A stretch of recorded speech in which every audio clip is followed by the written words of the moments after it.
Pada awal tahun 2020, dunia dikejutkan dengan mewabahnya pneumonia baru yang bermula dari kota Wuhan, Provinsi Hubei, yang kemudian menyebar dengan cepat ke lebih dari 190 negara di dunia. Penyebaran penyakit ini telah memberikan dampak yang sangat luas secara sosial dan ekonomi, dan banyak kontroversi seputar penyakit ini, termasuk dalam aspek penegakan diagnosa, tata laksana, dan pencegahan. Nah, mari kita simak bersama apa yang dimaksud dengan coronavirus. COVID-19 adalah penyakit yang disebabkan oleh virus SARS-CoV-2 yang pertama kali diidentifikasi di kota Wuhan, Provinsi Hubei, Cina pada awal Desember 2019. Pada tanggal 31 Desember, Kantor Regional Organisasi Kesehatan Dunia atau WHO telah menerima pemberitahuan tentang sekelompok pasien dengan pneumonia yang tidak diketahui penyebabnya dari kota yang sama. Penelitian di Institute of Virology di Wuhan telah melakukan analisis metagenomics untuk mengidentifikasi virus corona baru sebagai etiologi potensial. Mereka menyebutnya novel coronavirus 2009 yang sekarang penyakit populer istilah coronavirus disease 2019. Virus SARS-CoV-2 milik keluarga virus yang disebut coronavirus, yang juga termasuk virus yang menyebabkan flu biasa, dan virus yang menyebabkan infeksi lebih serius seperti sindrom pernafasan akut yang disebabkan oleh SARS-CoV pada tahun 2002 dan sindrom pernafasan Timur Tengah yang disebabkan oleh MERS-CoV pada tahun 2012. Virus SARS-CoV-2 menyebabkan infeksi saluran pernafasan dan keparahan COVID-19 yang berkisar dari ringan hingga menyebabkan kematian.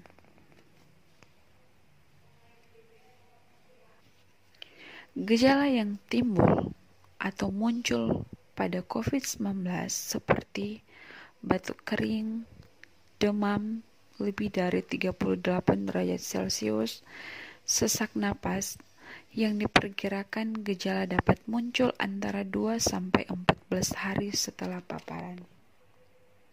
Menurut penelitian terbaru yang diterbitkan dalam Annals Internal Medicine pada 10 Maret 2020, periode inkubasi rata-rata diperkirakan 5 hari, dan hampir semua, sekitar 98% pasien yang telah terinfeksi akan mengalami gejala dalam 12 hari. Pasien dengan COVID-19 memiliki spektrum yang luas, mulai dari tanpa gejala atau asimptomatik, gejala ringan, pneumonia, pneumonia berat, sepsis, hingga shock sepsis.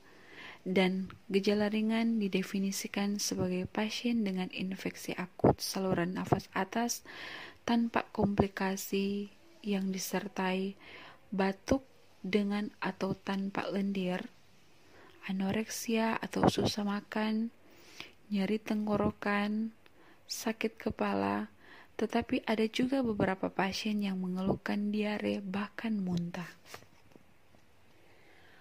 Para ilmuwan masih meneliti mengenai faktor resiko COVID-19 dan melalui data dari Cina menunjukkan bahwa orang tua dan orang yang menderita kondisi medis yang sudah ada sebelumnya seperti penyakit jantung, penyakit pernafasan, atau diabetes memiliki resiko yang lebih tinggi meninggal akibat penyakit tersebut.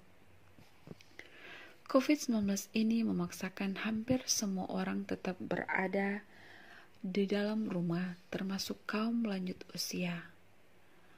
Warga lansia perlu mendapatkan perhatian yang lebih dan khusus karena cenderung rentan mengalami gangguan kesehatan akibat terus-menerus berada di dalam rumah, sehingga tubuh yang kehilangan fungsi seiring bertambahnya usia, kurangnya aktivitas olahraga, bisa menjadi faktor yang membuat lansia masuk dalam kelompok rentan COVID-19.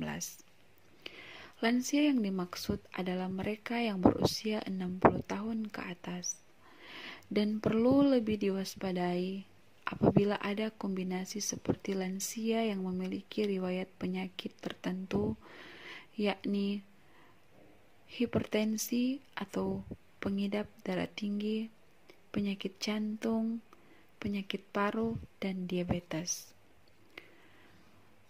Menurut Organisasi Kesehatan Dunia atau WHO, orang tua atau orang dengan kondisi medis seperti diabetes atau kanker paru-paru rentan terinfeksi oleh virus corona karena kekebalan mereka yang lebih rendah.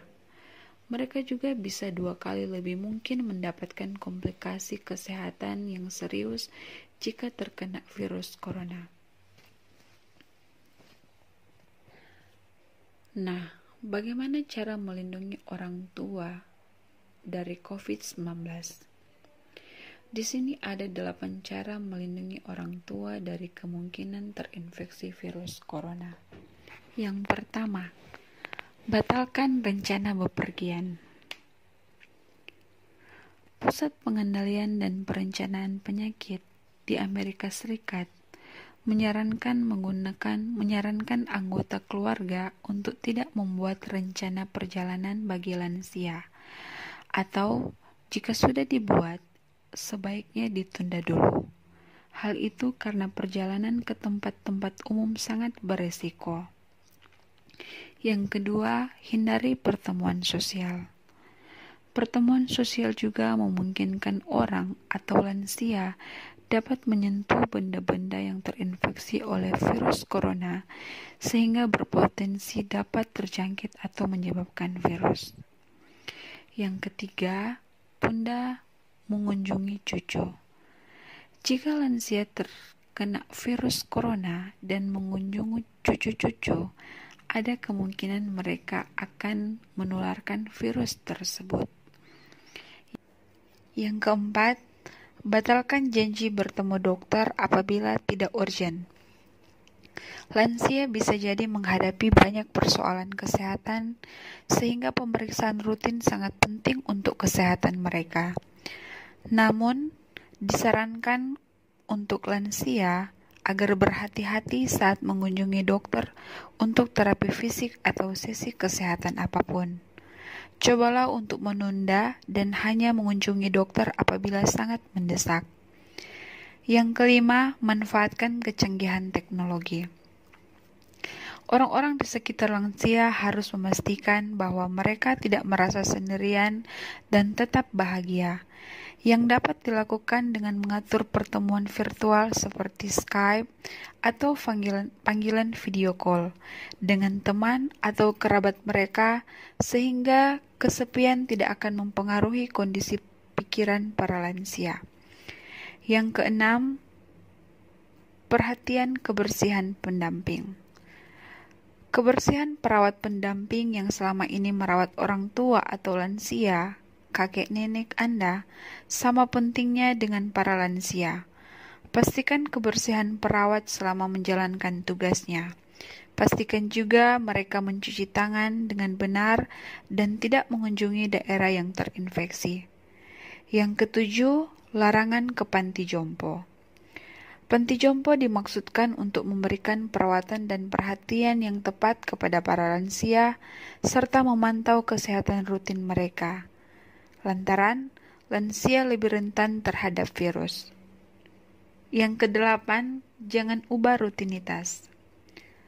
Saat pandemi virus corona telah mempengaruhi rutinitas harian, setiap orang di semua tingkatan usia termasuk lansia, anggota keluarganya harus tetap memperhatikan kebiasaan rutin para lansia seperti tidur tepat waktu, makan makanan yang sehat, dan olahraga setiap hari. Itulah 8 cara menjaga lansia dari ancaman terinfeksi virus corona COVID-19. Di sini saya akan menjelaskan panduan aman jika harus membawa lansia ke rumah sakit. Yang pertama, ketika ke rumah sakit, lansia harus menggunakan masker dengan benar dan tidak memegang wajah. Yang kedua, jaga jarak setidaknya lebih dari 1 meter. Jadi, hal yang penting yang perlu diingat yaitu untuk menghindari kontak langsung dengan orang lain di rumah sakit. Yang ketiga, pastikan tangan tidak memegang benda apapun di rumah sakit. Jika diharuskan memegang sesuatu, selalu pakai hand sanitizer atau mencuci tangan menggunakan sabun dan air saat masuk atau keluar dari ruangan dokter. Yang keempat, sebelum ke rumah sakit, persiapkan semua dokumen yang diperlukan dan catatan pertanyaan yang ingin ditanyakan. Jelaskan pula keluhan yang dirasakan secara detail, terlebih jika menduga ada indikasi kontak dengan orang yang terpapar virus corona. Yang kelima, untuk menghindari kontak, pengantar juga bisa mengambil nomor antrian terlebih dahulu. Ketika nomor antrian hendak dipanggil, baru membawa lansia ke dalam rumah sakit.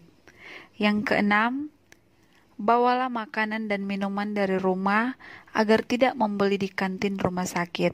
Dan setelah selesai konsultasi dengan dokter, sebaiknya lansia harus langsung dipulangkan ke rumah.